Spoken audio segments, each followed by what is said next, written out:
అత్తమ్మ TV non veg ఛానల్కి స్వాగతం. అత్తమ్మ టీవీకి స్వాగతం. అత్తమ్మ టీవీలో ఇప్పుడు తవా చికెన్ ఫ్రై ఎలా తయారు చేయాలో నేర్చుకుందాం. ఎంత రుచిగా ఉండే చికెన్ ఫ్రై ఈజీగా తయారు చేసుకోవచ్చు. దీని తయారీ కోసం కావలసిన పదార్థాలు: చికెన్ 1/2 kg శుభ్రంగా కడిగి పెట్టుకోవాలి. బియ్య పిండి 1 table spoon, cornflour 1 table spoon, 2 binding కోసం పెరుగు 2 టేబుల్ స్పూన్లు, గరం మసాలా పొడి 1 టేబుల్ స్పూన్, ఉప్పు రుచికి తగినంత, ఉల్లిపాయ 1 పెద్దగా కట్ చేసి పెట్టుకోవాలి.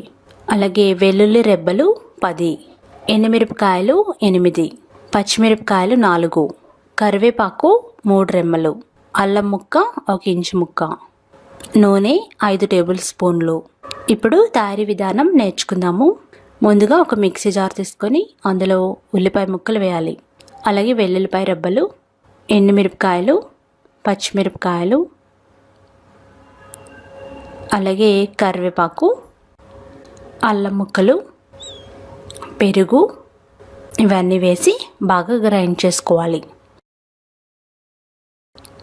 మెత్తగా గ్రైండ్ చేసుకొని ఒక బౌల్లోకి తీసుకొని పెట్టుకోండి. ఇప్పుడు మరొక గిన్నె తీసుకొని అందులో కడిగి పెట్టుకున్న చికెన్ వేయాలి. ఆ చికెన్లో గ్రైండ్ చేసి పెట్టుకున్న మసాలా ముద్ద వేయాలి. వేసి బాగా కలపాలి. అందులోనే బియ్య పిండి అలాగే కార్న్ఫ్లోర్ వేయాలి. ఈ 2 బైండింగ్ కోసం వాడుతున్నాము.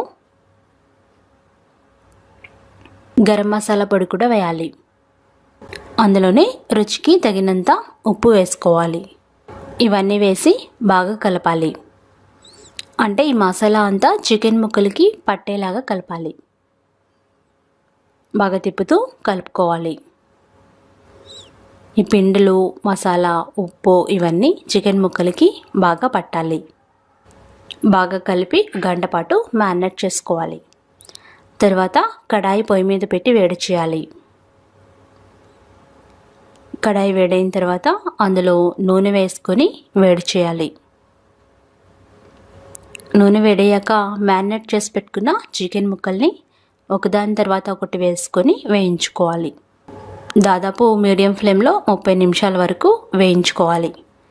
మూత పెట్టుకొని మధ్య మధ్యలో తిప్పుకుంటూ బాగా వేయించుకోవాలి. వేపుడు కాబట్టి నూనె కాస్త ఎక్కువ పడుతుంది. ఎప్పుడైతే బాగా వేగిని అనిపిస్తాయో అంటే క్రిస్పీగా అయ్యేంత వరకు వేయించుకోవాలి.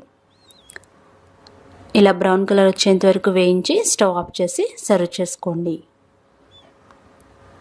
అంతే, ఎంత రుచికరమైన తవా చికెన్ ఫ్రై రెడీ అయిపోయింది. దీన్ని సైడ్ డిష్ లాగా, స్నాక్ లాగా తీసుకోవచ్చు. రెసిపీ టెక్స్ట్ కోసం attamma.com చూడగలరు. ధన్యవాదములు.